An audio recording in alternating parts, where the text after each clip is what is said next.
ഗതാഗതക്കുരുക്ക് കുറയ്ക്കാനും മലിനീകരണം തടയാനും പുതിയ മാർഗനിർദ്ദേശങ്ങളുമായി മസ്കറ്റ് മുനിസിപ്പാലിറ്റി. സ്വകാര്യ വാഹനങ്ങളുടെ ഉപയോഗം പരമാവധി കുറച്ച് ക്യാപ്സ്യൂൾ സംവിധാനത്തിലേക്ക് മാറാനാണ് മുനിസിപ്പാലിറ്റിയുടെ നിർദ്ദേശം. വാഹനത്തിൽ ഒറ്റയ്ക്ക് സഞ്ചരിക്കുന്നവരുടെ എണ്ണം വർദ്ധിക്കുകയാണെന്നും മുനിസിപ്പാലിറ്റി വ്യക്തമാക്കി.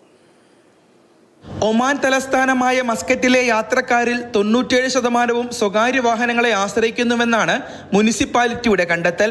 യാത്രക്കാരിൽ 71.9% വാഹനത്തിൽ ഒറ്റയ്ക്കാണ് സഞ്ചരിക്കുന്നത്. നഗരത്തിലെ സോളോ റൈഡിംഗ് വർദ്ധിക്കുന്നതായും ഇത് ഗതാഗതക്കുരുക്കിന് കാരണമാകുന്നതായും നഗരസഭ നടത്തിയ പഠനത്തിൽ കണ്ടെത്തി. ആകെ യാത്രക്കാരിൽ 15.9% മാത്രമാണ് കാറിൽ 2 പേരായി പോകുന്നത്.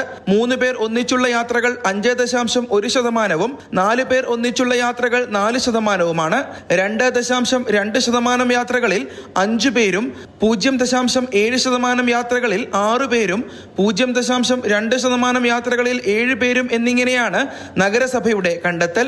ഗവർണറേറ്റിലെ ഗതാഗതക്കുരുക്ക് വൻതോതിൽ വർദ്ധിക്കാൻ ഇത് കാരണമാകുന്നുണ്ട്. വാഹനത്തിരക്ക് അന്തരീക്ഷ മലിനീകരണത്തിനും കാരണമാകുന്നു.